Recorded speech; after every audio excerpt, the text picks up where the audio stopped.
Hello everyone, I welcome you all. आज की class में आप पढ़ेंगे past indefinite tense. Past indefinite अभी तक आप पढ़ चुके हैं प्रेजेंट के सारे टेंस। आज हम देखेंगे पास्ट का इंडेफिनिट और साथ ही आपको जानने को मिलेगा कि पास्ट इंडेफिनिट और प्रेजेंट परफेक्ट में क्या डिफरेंस है। दोनों ही टेंस का हिंदी मीनिंग लगभग एक जैसा होता है, लेकिन दोनों में इंग्लिश में क्या डिफरेंस है। एक में टाइम का यूज़ होता है, दूसरे में टाइम का यूज़ नहीं होता। एग्जाम पॉइंट ऑफ व्यू से आज ये सारी चीज़ें आपको सीखने को मिलेगी। तो आइए शुरू करते हैं पास्ट इंडेफिनिट। अब आप हेडिंग डाल लेंगे पास्ट का इंडेफिनिट टेंस।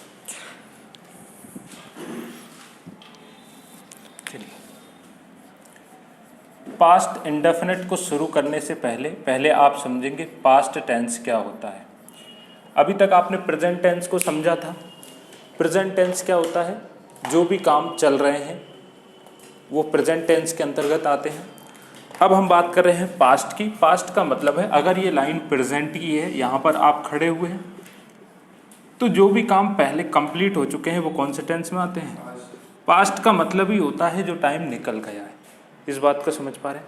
पास्ट में हमारा पहला टेंस है, जिस प्रकार प्रेजेंट में टेंस था प्रेजेंट इंडेफिनिट, ऐसे ही पास्ट में कौन सा है? पास्ट का indefinite. Exam point of view से बहुत ज़्यादा इंपॉर्टेंट ये टेंस है। ये एक अकेला ऐसा टेंस है जिसमें वर्ब की सेकंड फॉर्म का यूज़ होता है। बाकी और किसी टेंस में सेकंड फॉर्म का यूज़ होता, लेकिन ये टेंस ऐसा भी है जिसमें वर्ब की फर्स्ट फॉर्म का यूज़ भी होता है। तो ये भी हमें सीखना है कि कब सेकंड फॉर्म की जगह कब फर्स्ट फॉर्म लग जाती है। मतलब ये एक ऐसा टेंस है जिसमें वर्ब की दो फॉर्म का यूज़ होता है, सेकंड फॉर्म और फर्स्ट फॉर्म का यूज़। तो आइए ज़रा देखते हैं पास्ट इंडेफिनिट। बेसिक स्ट्रक्चर क्या है सेंटेंस का? सबसे पहले सब्जेक्ट आएगा, सब्जेक्ट के बाद हेल्पिंग वर्ब आएगी, हेल्पिंग वर्ब के बाद मेन वर्ब और मेन वर्ब के बाद आता है आपका ऑब्जेक्ट। कुछ टेंस ऐसे हैं जिनमें हेल्पिंग वर्ब नहीं आती, वो टेंस पास्ट का इंडेफिनिट भी है। तो पहले जरा समझिए, देखिए प्रेजेंट के इंडेफिनिट टेंस कैसा होता है। आपने कहा सबसे पहले आएगा सब्जेक्ट, सब्जेक्ट के बाद फर्स्ट फॉर्म ऑफ वर्ब का यूज़ करते हैं। प्रेजेंट इंडेफिनिट की बात कर रहा हूँ मैं। फर्स्ट फॉर्म ऑफ वर्ब, उसके बाद क्या लिख देते थे आप? ऑब्जेक्ट। अब आपको ये बताने की जरूरत नहीं होनी चाहिए कि वर्ब में एस या ईएस लग जाता है, वो आपको पता है। जैसा सब्जेक्ट वैसी वर्ब, सिंगुलर सब्जेक्ट तो सिंगुलर वर्ब, मतलब वर्ब में एस या ईएस लग जाएगा ही सी इट नेम के साथ। अगर और कोई सब्जेक्ट हुआ तो नहीं लगेगा। ये प्रेजेंट का इंडेफिनिट टेंस है। अब एक बात बताइए, प्रेजेंट के इंडेफिनिट को पास्ट के इंडेफिनिट से कुछ तो अलग होना चाहिए। ये कुछ नहीं है, ये स्ट्रक्चर क्या है? दोनों के बीच में कुछ तो डिफरेंस रहेगा, तभी तो दोनों के मीनिंग में कुछ चेंज मिलेगा। आपने कहा सब्जेक्ट तो सब्जेक्ट ही रहता है, यहाँ पर अगर फर्स्ट फॉर्म लगती है तो पास्ट के इंडेफिनिट में कौन सी फॉर्म? बस ये डिफरेंस है। इससे आप समझ जाएंगे कि ये प्रेजेंट का इंडेफिनिट है और ये पास्ट का इंडेफिनिट है। वर्ब के बाद क्या आ जाएगा? ऑब्जेक्ट आ जाएगा। इतनी बात को समझ पा रहे हैं? एक और बात, क्या सर इसमें भी एस या एस लगेगा? आप वर्ब की फॉर्म में मॉडिफिकेशन सिर्फ फर्स्ट फॉर्म में कर सकते हैं। किस में कर सकते हैं? फर्स्ट। मॉडिफिकेशन का क्या मतलब है? मतलब कोई भी चेंज किस फॉर्म में कर सकते हो? फर्स्ट फॉर्म में। एस या एस लगाओगे तो किस में लगाओगे? फर्स्ट फॉर्म में। आईएनजी लगाओगे तो किस फॉर्म में लगाओगे? फर्स्ट फॉर्म में। थर्ड फॉर्म बनाने के लिए ईडी लगाओगे तो किस फॉर्म में लगाओगे? मतलब सारे चेंजेस सिर्फ और सिर्फ कौन सी फॉर्म में हो सकते हैं? सेकंड फॉर्म और थर्ड फॉर्म में चेंजेस होते। तो ये सेकंड फॉर्म है, तो बताओ आप इसमें एस या एस लगा सकते हो क्या? पॉसिबल नहीं है। इस बात को समझ पा रहे हैं?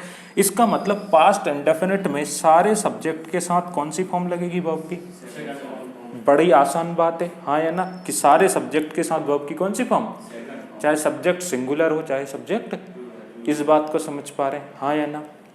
पास्ट इंडेफिनिट पास्ट में हुई किसी भी घटना के बारे में बात करता है। जैसे मैंने बोला मैंने खाना खाया, मतलब ये काम आप कंप्लीट कर चुके हैं। पास्ट में जब भी कोई काम कंप्लीट हो जाएगा तो आप बोलेंगे पास्ट के इंडेफिनिट से। अब इम्पोर्टेंट चीज़ के बारे में बात करते हैं। सर मैं खाना खा चुका हूँ, ये किस में पढ़ा है आपने? प्रेजेंट परफेक्ट में। इसमें पढ़ा है मैं खाना खा चुका हूँ। और अभी मैंने बोला मैंने खाना खाया, ये किस में बता रहा हूँ मैं? पास्ट के। आप अगर देखें तो दोनों बातों का एक ही तो मतलब है। यहीं आके स्टूडेंट कंफ्यूज होने लगते हैं। क्यों? क्योंकि मैं खाना खा चुका हूँ और मैंने खाना खाया में क्या फ़र्क है? दोनों एक ही। अब अगर मैं आपसे पूछता हूँ कि मैंने खाना खाया और मैं खाना खा चुका हूँ में कौन सा पहले हुआ है, तो आप बोलेंगे खाना खा चुका हूँ वाला पहले हुआ है। जबकि ऐसा नहीं है, ये बोलने के ही दो अलग अलग तरीके हैं। मैंने खाना खा लिया, आपने मुझसे पूछा कि खाना खाओगे, मैंने बोल दिया मैंने खाना खा लिया, ऐसा बोल सकता हूँ? या फिर कोई बोल देगा मैं खाना खा चुका हूँ। ये स्पीकर के ही बोलने के अलग अलग तरीके हैं, उनसे आप टेंस को चेंज नहीं कर सकते। ये तो सबका अपना अपना बोलने का स्टाइल होता है, हाँ या ना, इस बात को समझ पा रहे हैं। तो दोनों के बीच में क्या डिफरेंस है? अगर आप प्रेजेंट के परफेक्ट में बोलेंगे, मैं ये बात खत्म कर रहा हूँ कि मैंने खाना खा लिया या मैं खाना खा चुका हूँ, दोनों अलग अलग चीज़ नहीं है। लेकिन अगर प्रेजेंट के परफेक्ट से बोलेंगे, उसका मतलब हमने क्या सीखा था, वो काम अभी अभी हुआ है रिसेंटली। लेकिन अगर आपने बोला मैंने खाना खा लिया, हिंदी में दोनों एक जैसे हैं। अगर उसी बात को इस टेंस से बोलोगे, इसका मतलब है आप कल वाली बात भी इससे बता सकते हो, 10 साल पुरानी बात भी इससे बता सकते हो। क्यों? क्योंकि इसमें बाद में वो टाइम जोड़ सकते हो जब आपने खाना खाया।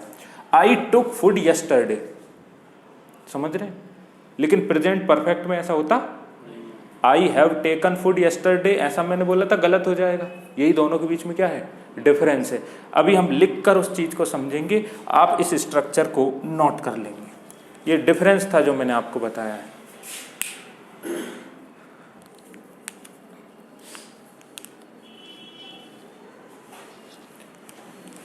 बस स्ट्रक्चर लिख लेंगे आप। ये प्रेजेंट का इंडेफिनिट है और यहीं से मैंने इसको ड्राइव किया है, पास्ट का इंडेफिनिट बनाया है। सेकंड फॉर्म ऑफ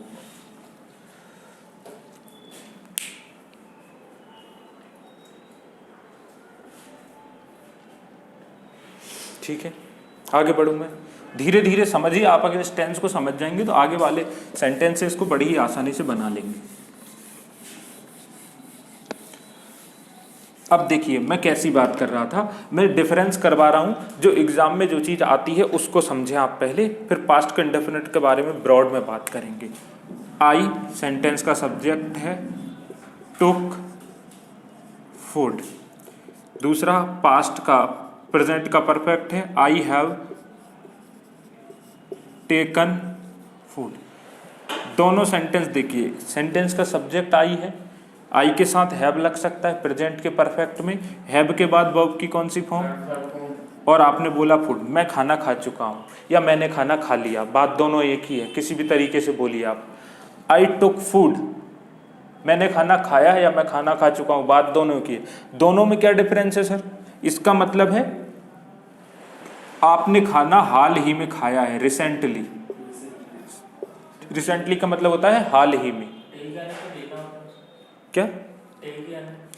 टेक के 2-3 मतलब देखिए, हैव का मतलब भी खाना होता है, टेक का मतलब भी खाना होता है, और ईट का मतलब भी खाना होता है। टेक मतलब होता है ना लीजिए, जब आप किसी को कोई चीज़ ऑफर करते हैं तो आप बोलते हैं लीजिए। लीजिए किस लिए बोलते हैं? खाने के लिए, कि इसको खाइए। आप ऐसा तो बोलेंगे नहीं खाइए, ऐसा बोलते हैं क्या हम किसी को? लीजिए बोलते हैं, ये वही है। टेक मतलब खाना ही होता है, ठीक है, समझ रहे हैं? छोटी सी बात है ये तो आई हैव टेकन फूड, इसका भी मतलब वही है। दोनों में क्या डिफरेंस है आइए अब जरा समझते हैं। मैं इस रिसेंटली को काट रहा हूं, अभी दोनों ही सेंटेंस सही है। एक शब्द चिपका रहा हूं, मैंने बोला यस्टरडे, क्या बोला मैंने? और यहां पर भी एक शब्द मैंने चिपका दिया, क्या? अब बताओ कौन सा सही है? सिर्फ और सिर्फ ऊपर वाला, नीचे वाला गलत हो गया सर, क्योंकि इसका मतलब था कि रिसेंटली, अभी अभी हाल ही में खाना खाया, और टाइम लगा के इस सेंटेंस को आपने क्या कर दिया। इसका मतलब जब इसमें टाइम नहीं बोलोगे तो सुनने वाला कंफ्यूज हो सकता है, ना जाने ये कितना पुराना सेंटेंस है, कितनी पुरानी बात है, आपने खाना कब खाया, तो आपने बोल दिया आई टुक फूड, लेकिन इसमें टाइम लगता नहीं। ये बात हम पहले ही पढ़ चुके हैं प्रेजेंट के परफेक्ट में, लेकिन ये दोनों के बीच में डिफरेंस है। तो आप चाहे तो इसको नोट कर सकते हैं या इसको छोड़ सकते हैं। अब वापस से पास्ट के इंडेफिनिट पे आऊंगा और इसको समझना शुरू कर देंगे, ठीक है? इतनी बात को समझ में आ गई? ये दोनों के बीच का एग्जाम में पूछे वाली चीज़ है। अगर एग्जाम में ये लिखा आ जाए यस्टरडे, तो आप इस पार्ट को गलत कर देंगे तुरंत, कि ये जो हैव टेकन इसको रिप्लेस करना पड़ेगा किससे? टुक से, तभी तो ये पास्ट का इंडेफिनिट बन जाएगा। पूरी बात को समझ रहे हैं आप? हाँ, कोई डाउट है आपको? नहीं है? ठीक है, आगे बढ़ूं। आ जाओ अब पास्ट इंडेफिनिट टेंस, ठीक है? Simple sentence. मैंने क्या बोला, मतलब क्या निकालोगे? कोई भी काम। अब सिंपली इसको ऐसे बोलते हैं, आया गया खाया पिया, है ना? इन शॉर्ट लोग इसको बोलते थे अधूरे वाक्य किस में आते हैं। ये अधूरे नहीं है, वह गया, इनकम्प्लीट थोड़ी है। अधूरा इसको हमने समझने के लिए बोला है कि वह गया, उसके बाद है नहीं बोला। वह आ गया, वह आ चुका है नहीं बोला। चुका है तो वो लगता है कि हाँ यार अपने आप में कंप्लीट लग रहा है। वह आया, वह गया, उसने खाया, इनको हम क्या बोल रहे हैं? इनकम्प्लीट। ये सिर्फ हमारे समझने के लिए बोल रहे हैं, ठीक है। ये वाक्य कंप्लीट ही है। तो आया, गया, खाया, पिया पास्ट के इंडेफिनिट में आते हैं। अब सेंटेंस बनाना शुरू करते हैं। जैसे मैंने बोला उसने खाना खाया, क्या बोला मैंने? अब हिंदी वाला सेंटेंस लिख नहीं रहा हूं मैं। ही सेंटेंस का सब्जेक्ट होगा, वर्ब की सेकंड फॉर्म टेक की क्या हो जाएगी? टुक। तो ही टुक। उस दिन मैंने लिखा था ना रन, फिर सेकंड फॉर्म मैंने वापस लिखी थी रन, और थर्ड फॉर्म तो आपने बोल दिया सर स्पेलिंग चेंज नहीं होगी, है ना, रन ही होती है, यही सही स्पेलिंग है, ठीक है। RAN सेकंड फॉर्म है और RUN, उसको आप करेक्ट कर लीजिए। यहाँ फिर से आपने यू करवा दिया था और मैंने यू कर भी दिया था उसको, ठीक है, अगर आपको याद आ रहा हो तो, ठीक है। रन, रैन, रन, फर्स्ट और थर्ड एक जैसी है। हाँ एक जैसी है, इसमें एक जैसी है, ठीक है। आगे बढ़ूँ मैं। इसी प्रकार अगर मैं वॉक, कुछ सेकंड फॉर्म थर्ड फॉर्म लिख रहे हैं हम, वॉक सेकंड फॉर्म होगी वॉक्ड, और थर्ड फॉर्म भी क्या होगी? ड्रिंक मतलब पीना, ड्रैंक और ड्रंक वर्ब की थर्ड फॉर्म है, इसलिए लिखवाना पड़ रहा है क्योंकि पास्ट टेंस पढ़ रहा है, सेकंड फॉर्म की जरूरत पड़ेगी आपको, ठीक है। ईट मतलब खाना, ईट की second form ate, third form eat. समझ पा रहे हैं इस बात को? टेक, टेक की सेकंड फॉर्म टुक और थर्ड फॉर्म टेक। रन की हम लिख ही चुके हैं, हाँ या ना। और भी बहुत सारी होती है लेकिन कॉमन नॉलेज के लिए इतनी काफ़ी है। चाहे तो इसका फोटो खींच लीजिए, आती है तो छोड़ दीजिए, ठीक है, फोटो खींच लीजिए, बेसिक बातें आपको पता होनी चाहिए। अब उस बात पर लेकर आता हूं जिसमें नॉर्मली स्टूडेंट्स गलती कर देते हैं, ठीक है। देखिए अब हम बात कर रहे हैं पॉजिटिव सेंटेंस की, ठीक है, नेगेटिव सेंटेंस की और इंट्रोगेटिव सेंटेंस की, पास्ट के इंडेफिनिट की ही। चलो जरा पास्ट के इंडेफिनिट के पॉजिटिव सेंटेंस का स्ट्रक्चर बोलिए जो अभी हमने सीखा है। सबसे पहले सब्जेक्ट, सब्जेक्ट के बाद वर्ब, वर्ब की कौन सी फॉर्म? सेकंड फॉर्म के बाद ऑब्जेक्ट। सर नेगेटिव सेंटेंस की अगर बात करें तो सारे नेगेटिव सेंटेंस में नॉट लगाना पड़ता है, हाँ या ना। नॉट इंग्लिश ग्रामर में एक एडवर्ब है, क्या है? और नो एडजेक्टिव है, ये हम बाद में डिस्कस भी कर लेंगे डिटेल में। आइए सबसे पहले मैं क्या लिख दूंगा? सब्जेक्ट। क्या लिख दूंगा? एक इंपॉर्टेंट बात यहां पर याद रखेंगे, टेंस के किसी भी सेंटेंस में नॉट जब भी लगाओगे, टेंस के किसी भी सेंटेंस में नॉट, टेंस नहीं कहीं पर भी इंग्लिश में जब नॉट जो कि एक एडवर्ब है, इसको जब भी आप लगाओगे ये बिना हेल्पिंग वर्ब के नहीं आता। किसके नहीं आता? बिना। इसका मतलब सर इसके पॉजिटिव में कोई हेल्पिंग वर्ब नहीं लगती लेकिन नेगेटिव में एक हेल्पिंग वर्ब लगेगी, हाँ या ना। वो हेल्पिंग वर्ब क्या है उसको याद मत करिए। देखिए प्रेजेंट के इंडेफिनिट में पॉजिटिव में कोई हेल्पिंग वर्ब नहीं लगती, प्रेजेंट के इंडेफिनिट में, लेकिन नेगेटिव में लगने लगता है do. Do not, does not लगने लगता है ना। डू की सेकंड फॉर्म क्या है? तो सर जब इस उसमें फर्स्ट फॉर्म लगती थी, बोलो हाँ। पास्ट इंडेफिनिट में कौन सी फॉर्म लगती है? तो मैं कह सकता हूं ना कि वहां डू नॉट लगता था तो यहाँ, समझ पा रहे हैं ये डिड नॉट कहां से आया है, इसको याद करने की जरूरत नहीं है। वहां डू नॉट लगता था, यहाँ डिड नॉट लगेगा। आपने शायद पास्ट का प्रेजेंट इंडेफिनिट पढ़ा नहीं है लेकिन आप परेशान मत होइए, वो थोड़ी सी बात है, चाहे तो इनसे समझ लीजिए या मैं समझा दूंगा। यहाँ पर क्या लग जाएगा? डिड, इसी को समझिए अब आप। तो यहाँ पर क्या लगेगा? डिड। ये कौन सी फॉर्म है मुझे एक बात बताओ, कौन सी फॉर्म है? पास्ट के इंडेफिनिट में कौन सी फॉर्म आती है? सर ये पास्ट के इंडेफिनिट की तो पहचान है, डिड लग गए। अरे हाँ या ना, डिड के बाद नॉट लगा सकता हूं। उसके बाद अब यहां पर आएगी मेन वर्ब। क्या आएगी? कौन सी फॉर्म लिखूं, फर्स्ट या सेकंड? इंपॉर्टेंट चीज है, कौन सी फॉर्म? आपने बोला सेकंड है ना, आपने बोला फर्स्ट फॉर्म। फर्स्ट फॉर्म क्यों लगेगी? आपने कहा सर पास्ट के इंडेफिनिट की पहचान है, सब्जेक्ट के बाद वर्ब की कौन सी फॉर्म? ये सेकंड फॉर्म ऑलरेडी तो आ चुकी है, डिड। जब ऑलरेडी आ चुकी है तब तो कौन सी फॉर्म लिखोगे? अब फर्स्ट फॉर्म आएगी या नहीं। इसीलिए शुरू में बोला था ये ऐसा टेंस है जिसमें सेकंड फॉर्म भी यूज होती है रीजन मैंने दिया फर्स्ट फॉर्म क्यों आ गई, क्योंकि सर डिड ऑलरेडी वर्ब की कौन सी फॉर्म है, और हमें हेल्पिंग वर्ब का मतलब ही होता है टेंस की पहचान करना। क्या करना, टेंस की। तो हेल्पिंग वर्ब का तो इतना ही रोल है ना, वो रोल इसने अदा कर दिया। अब आगे इसको वापस से बढ़ाना, तो फर्स्ट फॉर्म ऑफ वर्ब किसका यूज करेंगे, वर्ब। एग्जाम में बहुत पूछा जाता है कि डिड के साथ सेकंड फॉर्म दे दी, आप समझ भी नहीं पाते, सेंटेंस गलत हो जाता है। रीजन तैयार रखेंगे कि ऑलरेडी ये सेकंड फॉर्म है, अब फर्स्ट फॉर्म लगाओगे। कौन सी फॉर्म, इसीलिए तो पहले ही दिन बोला था कि हैज हैव और हेड के साथ थर्ड फॉर्म आती है, बाकी सबके साथ, इसीलिए तो इसके साथ फर्स्ट फॉर्म आ गई ना। वो चीज जो हमने याद की थी वो यहाँ पर काम भी आ गई। सारी वर्ब के साथ फर्स्ट फॉर्म ही लगती है। वर्ब के बाद क्या लिख दूं मैं, मेरी बात को समझ रहे हैं आप, यहाँ पर कहानी क्लियर हुई। आगे बढ़ूं मैं, आगे बढ़ते हैं।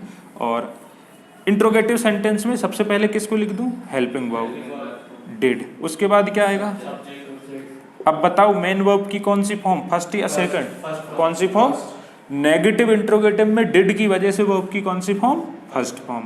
वर्ब के बाद क्या लिख सकता हूं सर, अच्छा इसमें एक और बात, इसमें आगे टाइम लिख भी सकते हो और आपकी इच्छा है नहीं भी लिख सकते, जो आपको लिखना है। मतलब टाइम आप लिखोगे, जैसे यस्टरडे लिख दे तो गलत नहीं होगा। मैंने ये काम कब किया, यस्टरडे, गलत नहीं होगा। 5 साल पहले किया, गलत नहीं होगा। 10 साल पहले किया, गलत, वही चीज प्रेजेंट के परफेक्ट में गलत मानी जाएगी। उसीलिए तो ये टेंस है। इस बात को समझ पा रहे हैं, पूरी बातचीत को नोट करेंगे, बहुत ही डिटेल में आपने इसको समझ लिया है।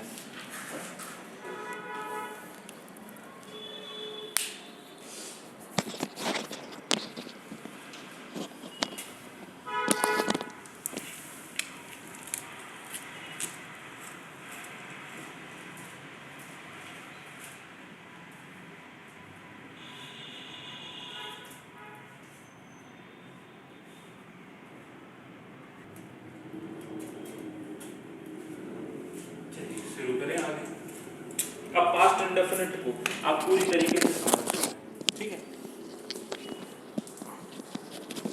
आज हम 2 टेंसेस को कवर करेंगे, पास्ट के इंडेफिनिट के बाद पास्ट कंटिन्यूअस को भी, क्योंकि अब आपको कोई प्रॉब्लम आने वाली नहीं है। अब कुछ सेंटेंसेस आइए जरा देख लेते हैं। He did not walked along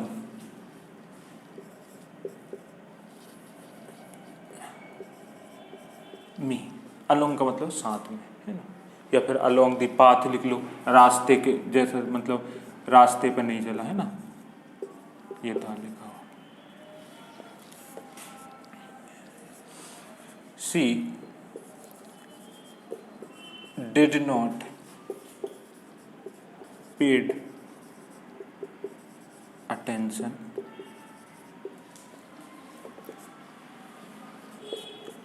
I did not come on time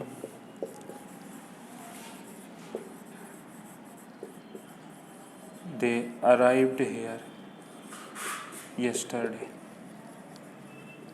अच्छा मैं आपको एक बात बता दूं, ये लिखा हुआ है क्या, अराइव्ड। कल आपने प्रेजेंट परफेक्ट कंटिन्यूअस में सिंस का यूज पढ़ा है, अराइव्ड और डिपार्चर। क्या बोला मैंने, अराइव और इनके पहले सिंस लगता है। ये क्यों बोला मैंने, ये चीज एग्जाम में पूछी जाती है, उसको आप कर लेंगे। अराइवल का मतलब पता है, हाँ शुद्ध हिंदी में बोले तो जब ट्रेन आती है तो क्या बोलते हैं, प्रस्थान जब करती है ना, उसी को बोलते हैं। तो प्रस्थान, अराइव मतलब आगमन और डिपार्चर मतलब प्रस्थान, है ना। तो उसी के लिए शब्द यूज किए जाते हैं, अराइवल और डिपार्चर। बहुत इंपॉर्टेंट है, एग्जाम पॉइंट ऑफ व्यू से याद रखेंगे इस बात को। चलो इतने सेंटेंस काफी हैं। He did not walk along the path, कोई गलती नजर आती है क्या जी। यहाँ पर कौन सी फॉर्म है,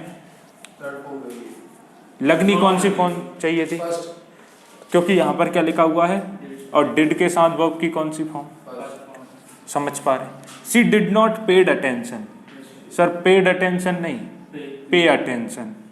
अरे सुनने में ऐसा लगता है पेड सही लगता है, ये गलत लगता है, लेकिन ये ही सही है। She did not pay attention. I did come, I am sorry, did not, I did not come on, ये सही है सर, क्योंकि कम फर्स्ट फॉर्म ही तो है। कम केम कम, नॉट नहीं लगाएगा तो केम लगा देगा। हाँ तो फिर डिड भी हट जाएगा ना समझ रहे हैं? फिर तो डिड की कोई जरूरत नहीं है ना, जब नॉट नहीं है तो आई केम ऑन टाइम, मैं समय पर आया, और आई did not come on time, मैं समय पर नहीं आया। दे अराइव्ड हियर यस्टरडे, कोई प्रॉब्लम है? दे सेंटेंस का सब्जेक्ट है, अराइव्ड वर्ब की कौन सी फॉर्म है? देखो जहां ईडी लग जाए ना, जहां पर भी ईडी लग जाए तो समझ जाना ये सेकंड फॉर्म है। कौन सी फॉर्म? और यही इसकी थर्ड फॉर्म भी होती है। लेकिन मैं पूछूं बताओ ये सेकंड फॉर्म है या थर्ड फॉर्म है, तो आप क्या बोलोगे? दिखती दोनों एक जैसी है। आपने सेकंड क्यों बोला? क्योंकि कोई हेल्पिंग वर्ब थर्ड फॉर्म होती तो हैज हैव या हेड में से कोई एक होता ना, इससे पहचान सकते हैं ईडी लगा। बिल्कुल सही है, यस्टरडे है, कोई प्रॉब्लम? अगला सेंटेंस आपके सामने, they have come came come, third form, ठीक है। They have come here yesterday, कोई प्रॉब्लम है, कोई गलती है इस सेंटेंस में? वे यहाँ कल आ चुके हैं, हिंदी करोगे तो ऐसा निकल जाएगा, वे यहाँ कल आ चुके हैं। जी बिल्कुल, कोई प्रॉब्लम है क्या? कुछ पूछना चाहते हैं आप? इसमें क्या दिक्कत है या ये सेंटेंस सही है? क्यों गलत है? यहाँ पर क्या लिखा हुआ है? और प्रेजेंट के परफेक्ट में टाइम लगता तो यस्टरडे को नहीं मिटाना है। इसको सही करो जरा। सर ये हैव कम पूरा कटेगा पहली बात तो, क्योंकि ये प्रेजेंट की तरफ ले जा रहा है और काम तो पास्ट में ही हो चुका है। क्यों नहीं लगता इसमें टाइम? क्योंकि टाइम पास्ट का है और काम हेल्पिंग वर्ब प्रेजेंट की है, दोनों चीज गलत नहीं है। तो दे, आपने कहा सेकंड फॉर्म ऑफ वर्ब आएगी, पास्ट का इंडेफिनिट टेंस बनेगा, हेल्पिंग वर्ब की कोई जरूरत नहीं। तो हेल्पिंग वर्ब को तो भूल ही जाओ बिल्कुल इसके बारे में। अब सिर्फ वर्ब पर काम करना है, कम सेकंड फॉर्म केम। बहुत ही बेसिक सेंटेंसेस लिखवा रहा हूं आपको, सीखने वाले, बहुत हाई लेवल के नहीं है, क्योंकि जब हम प्रैक्टिस करेंगे तब हाई लेवल सेंटेंसेस को पढ़ेंगे। अभी तो आपके सामने बेसिक स्ट्रक्चर, छोटी छोटी चीजें आपको समझ में आनी चाहिए। उम्मीद करता हूं समझ में आ गया होगा, नोट कर लीजिए इसको।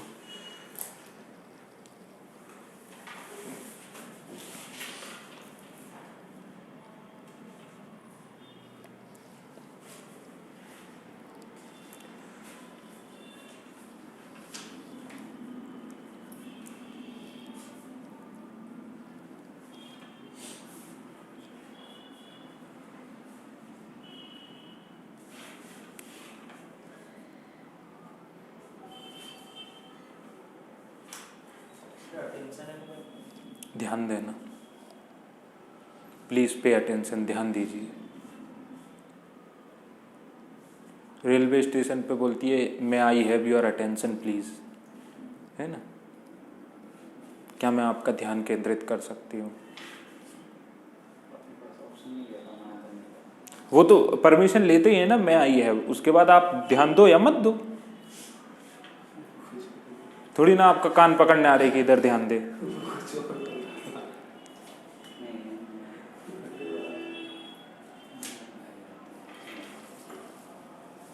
जिसमें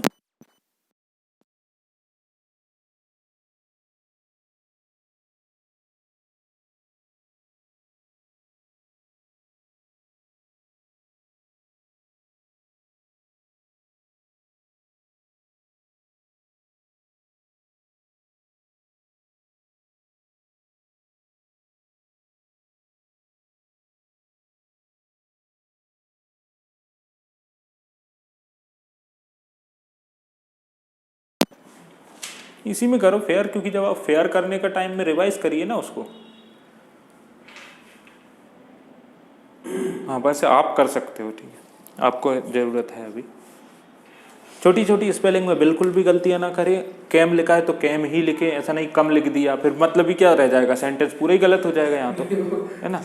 नहीं आपका नहीं देखा मैंने, बस मैं बता रहा हूँ कि जैसे हमने अगर इसको गलती से दे कम हेयर यस्टरडे कर दिया तो ये पूरा सेंटेंस ही गलत हो गया। फिर आप गलत उतार के गलत ही सीखेंगे हमेशा। आगे बढ़ूँ मैं?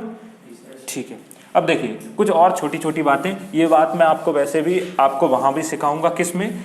नरेशन की बात है, एक ही सेंटेंस को उसके बारे में डिस्कस करूंगा, बस आपको पता होना चाहिए। देखिए इतनी सी बात है, अगर पहला सेंटेंस, देखिए एक सेंटेंस में दो क्लॉज हो सकते हैं, दो पार्ट हो सकते हैं। अगर पहला पार्ट पास्ट टेंस में है, किस में है? तो दूसरा पार्ट भी पास्ट टेंस में ही होगा, ये कंपलसरी है। मैंने बोला था ना कॉम्बिनेशन ऑफ टेंसेस, पहला पार्ट किस में है? पास्ट टेंस में है, इंडेफिनिट में, तो दूसरा किस में होगा? पास्ट में ही होगा। कैसे? आइए जरा देखते हैं। जैसे मैंने आपके सामने लिखा ही सेड दैट, क्या लिखा मैंने? देखिए से के बारे में याद, सेड के बारे में याद रखेंगे। से फर्स्ट फॉर्म होती है, से मतलब कहना, सैड सेकंड फॉर्म होती है और थर्ड फॉर्म भी क्या होती है, सैड। टेल मतलब भी होता है कहना, टेल की सेकंड फॉर्म क्या होती है, टोल्ड, और थर्ड फॉर्म भी क्या होती है, टोल्ड। इन बातों को याद रखेंगे, say said said, tell told told. Ask मतलब पूछना, सेकंड फॉर्म आस्क्ड और थर्ड फॉर्म भी आस्क्ड। लिसन मतलब सुनना, लिसंट मतलब, गलत कर दिया मैंने, सही लिखा था, लिसन ईडी लग जाएगा, ठीक है। अब देखो आपको ये पढ़ने में बड़ी दिक्कत हो रही होगी, इसको क्या पढ़ोगे, नहीं आ रहा है पढ़ने में, इसको लिसंट पढ़ते हैं, एन को पढ़िए मत आप, लिसंट, ठीक है, क्या पढ़ोगे, लिसंट। ये सेकंड फॉर्म थर्ड फॉर्म है, कुछ और है ना, ये भी आपको पता होनी चाहिए। अगर नहीं पता तो इसका फोटो चिपका लीजिए आप जल्दी से, अगर नहीं याद हो तो जरूरी है ये, ठीक है, याद है आप सबको पहले से, ठीक है। आगे बढ़ूंगा, तो मैंने लिखा he said that he is coming, आगे लिखा ही इज, ये बेसिक बात है, डिटेल में तो मैं नरेशन में पढ़ाऊंगा इसको। He said that he is, सही है गलत है, आपने कहा सर पहला पार्ट कौन से टेंस में है, पास्ट के इंडेफिनिट में है, दूसरा पार्ट भी कौन से में होना चाहिए, ही इज कमिंग, ये तो प्रेजेंट कंटिन्यूअस है, इज की जगह क्या होगा। मैंने ये नहीं बोला इसको भी पास्ट इंडेफिनिट में ले आओ, मैंने बोला अगर ये पास्ट में है तो ये प्रेजेंट के जिस भी टेंस में होगा सीधा पास्ट के उसी टेंस में चला जाएगा। प्रेजेंट के कंटिन्यूअस में है तो किस में जाएगा, पास्ट के। प्रेजेंट इंडेफिनिट में होता तो पास्ट इंडेफिनिट, प्रेजेंट परफेक्ट में होता तो पास्ट। मेरी बात को समझ, छोटी सी बात है, इसको याद रखेंगे। क्या बोला मैंने, जब पहला पार्ट पास्ट टेंस में होगा, पास्ट इंडेफिनिट, तो दूसरा टेंस भी कभी प्रेजेंट टेंस में नहीं हो सकता, हमेशा कौन से टेंस में रहेगा, डिटेल में इस चीज को नरेशन में पढ़ने को मिलेगा। आप इस बात को नोट करेंगे, है ना, नोट करें फटाक से, बहुत इंपॉर्टेंट चीज है। और सीधा आगे बढ़ेंगे पास्ट कंटिन्यूअस की तरफ।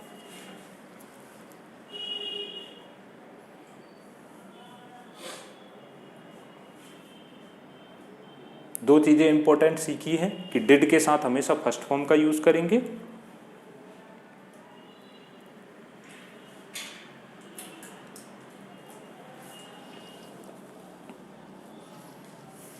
ठीक है। लिखेंगे पास्ट कंटिन्यूअस टेंस,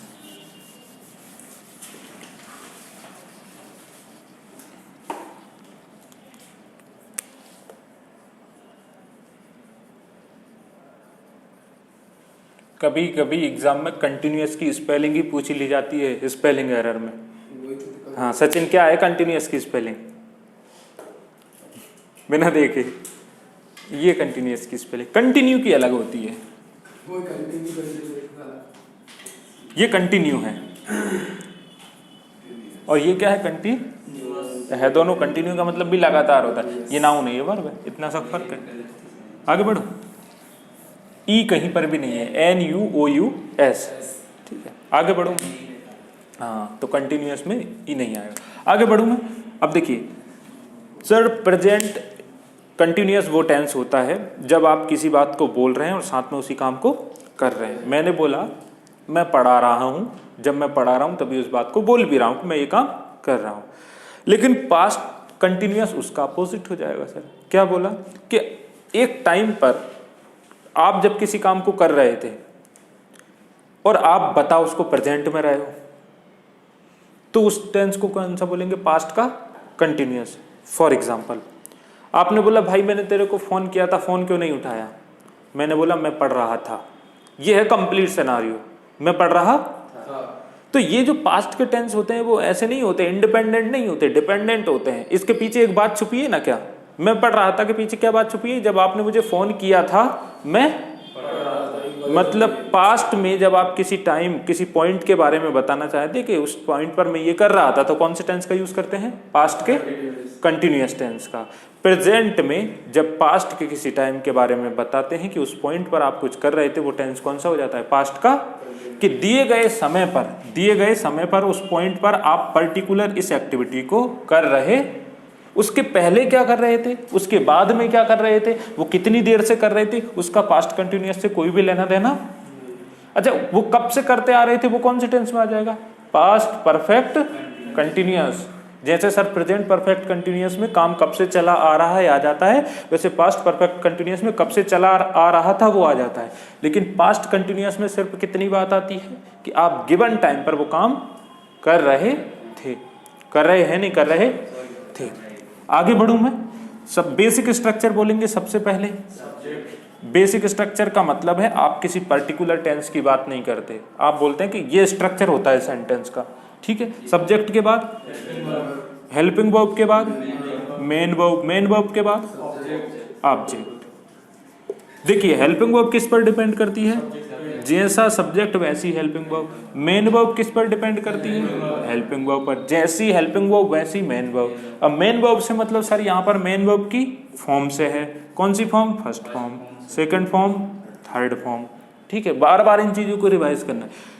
हम पढ़ने जा रहे हैं कंटिन्यूअस टेंस, कौन सा टेंस सर, वो कोई सा भी कंटिन्यूअस हो उसमें वर्ब की कौन सी फॉर्म, फर्स्ट फॉर्म में क्या लगेगा, क्योंकि आप मॉडिफाई सिर्फ फर्स्ट फॉर्म को ही कर सकते हैं, इसलिए फर्स्ट फॉर्म में क्या लगेगा, चाहे वो प्रेजेंट कंटिन्यूअस हो, पास्ट हो या फ्यूचर हो, फर्क नहीं पड़ता। कोई सा भी टेंस हो उसमें आईएनजी लगेगा और जी बिल्कुल। और कंटिन्यूअस के 6 कंटिन्यूअस टेंस होते हैं, present continuous, past continuous, future continuous, present perfect continuous, past perfect continuous और फ्यूचर परफेक्ट।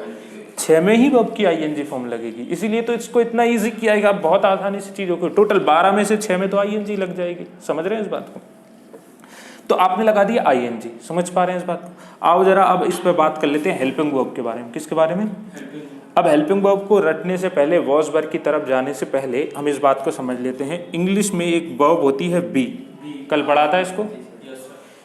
बी की प्रेजेंट फॉर्म होता है is, am, are. Present form क्या होती है, इज, एम, और पास्ट फॉर्म बताओ जरा, वॉज एंड, ये पास्ट फॉर्म होती है। तो बताओ प्रेजेंट फॉर्म तो प्रेजेंट कंटिन्यूअस में लगेगी और पास्ट फॉर्म पास्ट कंटिन्यूअस में लगेगी। अच्छा, इसको बी की प्रेजेंट फॉर्म क्यों बोला, देखो जरा एक बात को समझो। मैंने बोला आई एम अ टीचर, मैं टीचर हूं। एम किसको दिखा रहा है, आप प्रेजेंट में आपका अस्तित्व है। अगर मैं आई की एम की जगह वॉज लगा दूं तो क्या हो जाएगा, मैं शिक्षक। पास्ट में आपके अस्तित्व को बता रहा है, अभी नहीं है, आप पास्ट में थे, इसीलिए तो इसको इसकी पास्ट फॉर्म बोला। और इसकी ये बी होने को बताता है, अस्तित्व का होना, ठीक है। वर्ब के फॉर्म में इसका कोई मतलब नहीं है ना, आप सेंटेंस में मतलब नहीं निकालेंगे, लेकिन ये प्रेजेंस या अस्तित्व को बताता है।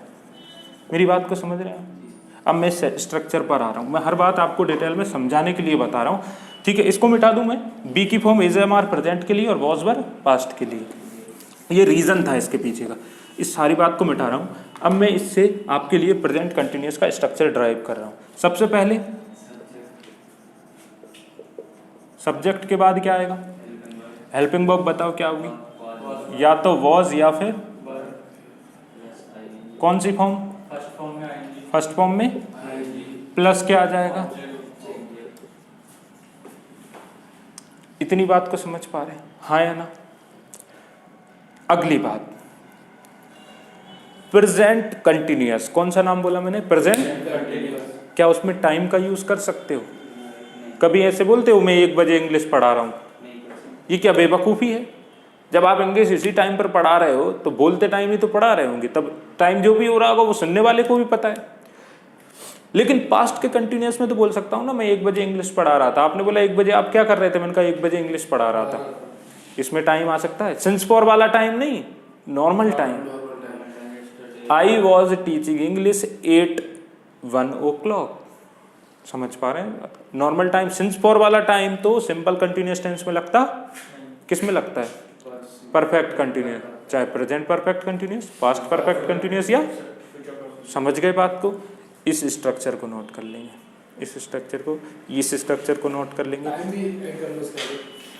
वो मत करो, नॉर्मल समझाने के लिए वहाँ, जब कुछ दिन बाद आपको जब नॉर्मली आ जाएगा ना, तो इन चीज़ों को कोई मतलब नहीं कि आप छोटी छोटी चीज़ें क्यों बोलते थे। लेकिन जब हम सीख रहे होते तो छोटी छोटी चीज़ों को कन्फ्यूजन नहीं रहना चाहिए। कुछ दिनों बाद आपको ये छोटी छोटी चीज़ें ही लगने लगेगी कि इनका तो कोई मतलब ही नहीं था, क्या पढ़ाता था। लेकिन क्या है कि कोई भी चीज़ हम सीखने के बाद फिर वैल्यू नहीं रहती, जब तक नहीं आता तब तक बहुत वैल्यू है कि चलो ये अच्छा रहा, बता दिया। आगे बढ़ूँ मैं, हाँ, कल सचिन भी बोल देगा फिर बाद में, उनसे ज़्यादा इंग्लिश तो मेरे को आती है। आगे बढ़ूँ मैं? ठीक है, अब देखिए, अब मैं आपसे बार बार ये सिखाने की ज़रूरत नहीं है कि नॉट नेगेटिव सेंटेंस में यहाँ नॉट लगा देना, इंट्रोगेटिव में इसको आगे ले आना, कोई ज़रूरत है क्या? देख लेते हैं वॉज किसके साथ लगेगा। आप कहेंगे ही, सी, इट या किसी का। सिंपल सी बात मैंने बोली थी, जिस भी हेल्पिंग वर्ब में पीछे एस लगा है, क्या लगा है? जिस भी हेल्पिंग वर्ब में पीछे एस लगा है वो ही सी इट नेम के साथ आती है हमेशा, चाहे वो कोई सा भी टेंस हो। देखो प्रेजेंट कंटिन्यूअस में इज आएगा इनके साथ क्योंकि इसमें बाद में एस लगा है। प्रेजेंट परफेक्ट में हैज आएगा क्योंकि बाद में एस लगा है। तो ही सी इट नेम के साथ एस वाली हेल्पिंग वर्ब आती है, मतलब वॉज वाली। ये कोई रूल नहीं है, ये सिर्फ याद करने के लिए बताया, नहीं तो आप बोलोगे ये तो रूल है। उसके बाद क्या बच जाता है? यू, बी और इनके साथ क्या लगेगा? वर। क्या लगेगा? इंपॉर्टेंट चीज, सर आई के साथ आप वॉज लगा सकते हैं, वर लगा सकते हैं, दोनों ही सही हैं। कभी भी ये ना सोचे ये गलत तो नहीं है। अब आपके दिमाग में आएगा एग्जाम में आ गया तो मैं क्या करूंगा? एग्जाम में ऐसी कोई चीज नहीं आएगी जो आपको कंफ्यूज करे। उन्हें भी पता है कि आप इस चीज से कंफ्यूज हो सकते हैं। समझ रहे हैं इस बात को? आई वॉज भी सही है और आई, तभी तो मैंने लिखा था आई वॉज टीचर, लिखा था ना अभी टीचर, ये दोनों ही। लेकिन कुछ जगह ऐसी है जहां सिर्फ वर लगता है, वहां तो सारे ही सेंटेंस सब्जेक्ट के साथ वर लगता है ना। If I were a teacher, यदि मैं एक शिक्षक होता था। If he were a teacher, यदि वह एक, वहां भी ही के साथ भी क्या लग रहा है? वर, जबकि ही के साथ क्या सिखाया?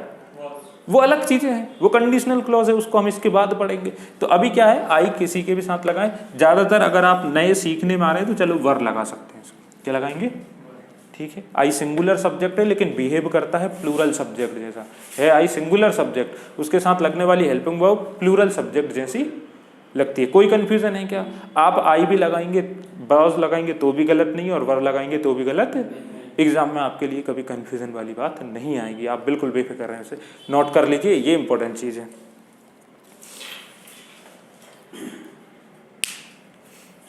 बहुत इससे ज़्यादा बेसिक कुछ नहीं हो सकता, एकदम बच्चों वाली इंग्लिश पढ़ रहे हैं आप। क्यों? मैं आपका बेसिक कराना चाहता हूँ। इस बैच का मतलब आपका जो एम है वो आपको महान बनाना नहीं है, आपको बेसिक सिखाना है। अगर आप बेसिक सीख गए तो ही आपको इंग्लिश आ पाएगी, अदरवाइज आपको इंग्लिश नहीं आ पाएगी।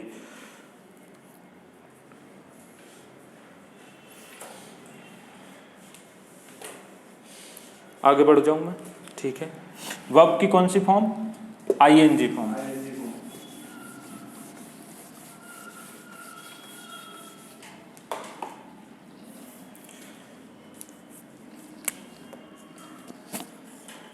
यू एंड आई, देखिए you and I were doing, आप पैरेलली नोट कर लिया करें इनको, अवर बेस्ट। एक और चीज जरा देखिए, ध्यान दीजिए, जैसे यहाँ लिखा है ना यू एंड आई, क्या लिखा है? एग्जाम में इसको भी अगर उल्टा कर दिया, आई की जगह यू, आई एंड यू कर दिया, तो भी ये गलत माना जाएगा। लेकिन यहां पर मैं चीजें बिल्कुल सही लिख रहा हूं, क्योंकि ये सिखाना अभी मेरा लक्ष्य नहीं है। ये आप प्रोनाउन चैप्टर में इसको सीखेंगे। यहां पर हर चीज से एरर आती है, ये भी गलत हो सकता है, ये भी गलत हो सकता है, ये भी, सारे गलत हो सकते हैं, लेकिन सबका अलग अलग पार्ट है ना। जब टेंस आप पढ़ रहे हैं तो सिर्फ दो ही चीजों पर फोकस करोगे, हेल्पिंग वर्ब और इस पर फोकस है ही नहीं हमारा। अदरवाइज इसको भी हम उल्टा लिख देंगे तो ये गलत होगा, लेकिन वो हम सीखेंगे पर्टिकुलर टॉपिक में जाकर, है ना। अभी जो लिखा मिलेगा वो सही लिखा मिलेगा, सिर्फ दो ही चीज गलत मिलेगी आपको, या तो ये या, क्योंकि सिखाने का पर्पस यही है। अभी आगे बढ़ूंगा तो I, you and I were doing our best, they was preparing well, वो अच्छी तैयारी कर रहे थे। ही वॉज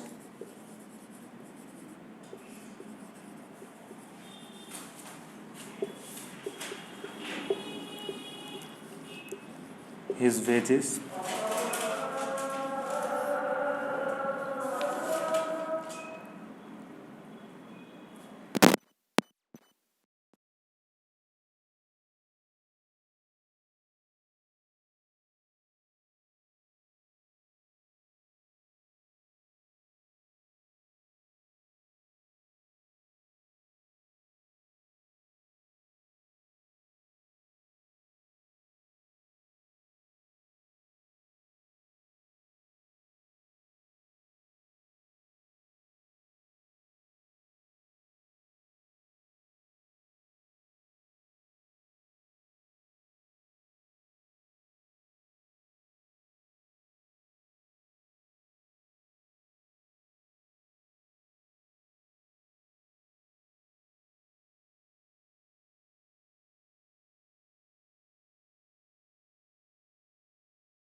उसके बाद आप इनको बड़े आराम से नोट कर, ठीक है। चलिए पहला सेंटेंस ध्यान दीजिए, अभी लिखिए मत, बड़े ध्यान से इनको समझिए। You and I were doing our best. कोई एरर नजर आती है क्या आपको? सेंटेंस सही है क्या? सब्जेक्ट की तरफ पहले ध्यान देंगे। सब्जेक्ट ये पूरा है क्योंकि एंड से जुड़ा है। यू एंड सर, दो लोग मिलकर, मतलब एक और एक, दो। अब यू में भी बहुत सारे लोग हो सकते हैं, मुझे फर्क नहीं पड़ता, लेकिन मेरे लिए तो दो या दो से ज्यादा प्लूरल ही होता है। प्लूरल सब्जेक्ट है। कैसा सब्जेक्ट है? ही सी इट, या दो से ज्यादा नाम या दो नामों के लिए क्या लगता है?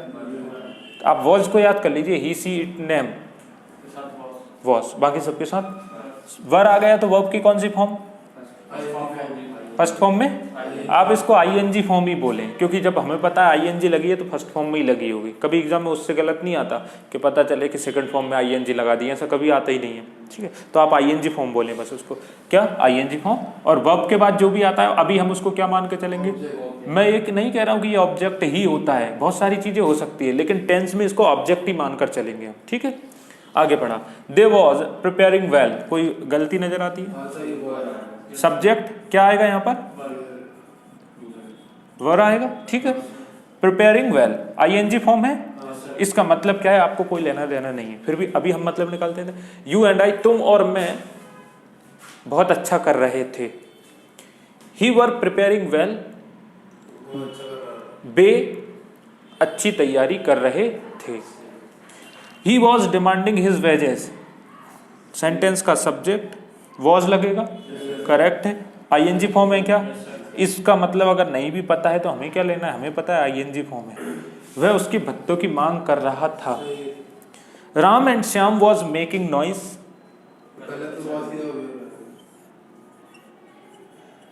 नॉइस का मतलब होता है शोर। राम और श्याम शोर कर रहे थे, ठीक है। देखो, शोर करने को मैक नॉइस बोलते हैं, ठीक है। मतलब वैसे मैक का मतलब बनाना होता है, लेकिन ये दोनों मिलकर के बनाते हैं शोर करना।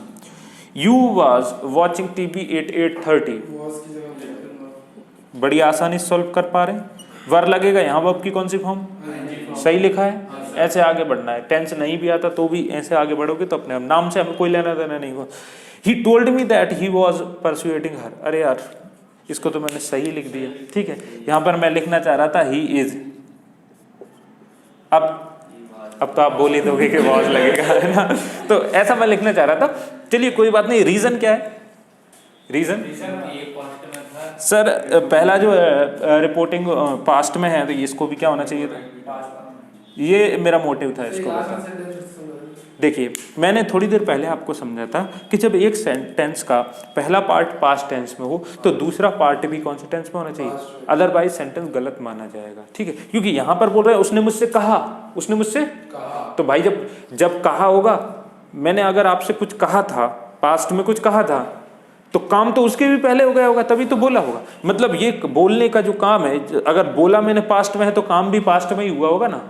और यहाँ पे लिख दूंगा ही इज परसुएटिंग हर, वह उसे मना रहा था, बना रहा है, वो तो गलत हो जाएगा ना।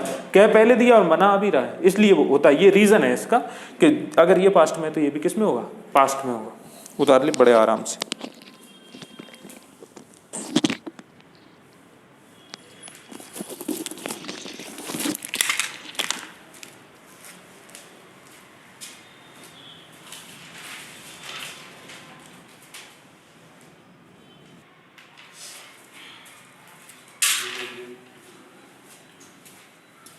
ये सेंटेंसेस आपके सामने हैं, आइए इनको सॉल्व कर लेते हैं।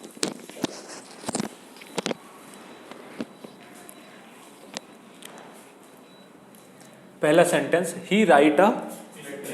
ही सेंटेंस का क्या हुआ सर? अगर ये सब्जेक्ट है, इसके बाद या तो हेल्पिंग वर्ब होगी या मेन वर्ब होगी। क्या ये हेल्पिंग वर्ब है? कौन सी वर्ब है?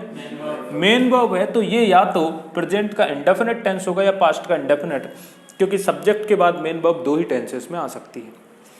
फर्स्ट फॉर्म हुई तो प्रेजेंट इंडेफिनिट है, सेकंड फॉर्म हुई तो कौन सा फॉर्म है? आपने कहा सर फर्स्ट फॉर्म है। कौन सी फॉर्म है? फर्स्ट फॉर्म है तो सब्जेक्ट पर डिपेंड करेगी। सेकंड फॉर्म होती तो कोई प्रॉब्लम नहीं होती। फर्स्ट फॉर्म है, सिंगुलर सब्जेक्ट, वर्ब भी कैसी होगी? आपने कहा राइट में क्या लगेगा? ही राइट्स अ लेटर, वह एक पत्र लिखता है, ये इसकी Hindi. They did not wrote a letter, they sentence का क्या हुआ, आप सॉल्व कराते चलेंगे। सर दे के साथ डिड लग जाता है क्या, बिल्कुल। और ये वर्ब की कौन सी फॉर्म है, डिड। आपने कहा ये तो पास्ट का इंडेफिनिट टेंस हो गया, हेल्पिंग वर्ब के बाद नॉट लग जाता है, जी बिल्कुल। ये अगर हेल्पिंग वर्ब में सेकंड फॉर्म आ चुकी है तो यहाँ कौन सी फॉर्म आएगी, ये बड़ी आसान बात है। वैसे पास्ट इंडेफिनिट में सेकंड फॉर्म यूज होती है, लेकिन डिड की वजह से फर्स्ट फॉर्म। रोट को क्या लिखिए, राइट में एस लगेगा क्या, नहीं लग सकता, हेल्पिंग वर्ब है, हेल्पिंग वर्ब के साथ कोई छेड़छाड़ नहीं। सारी हेल्पिंग वर्ब के साथ वर्ब की कौन सी फॉर्म, फर्स्ट फॉर्म, एस या एस नहीं लग सकता। They told me that they are writing a letter. Sir they sentence का सब्जेक्ट है, बोलो हाँ। टोल्ड कौन सी फॉर्म, पास्ट इंडेफिनिट टेंस हो गया, बीच में लगा है दैट, मतलब ये सेंटेंस दो पार्ट में है। पहला पार्ट पास्ट का इंडेफिनिट में, तो दूसरा पार्ट भी पास्ट में ही होना चाहिए, चाहे पास्ट का कोई सा भी टेंस हो।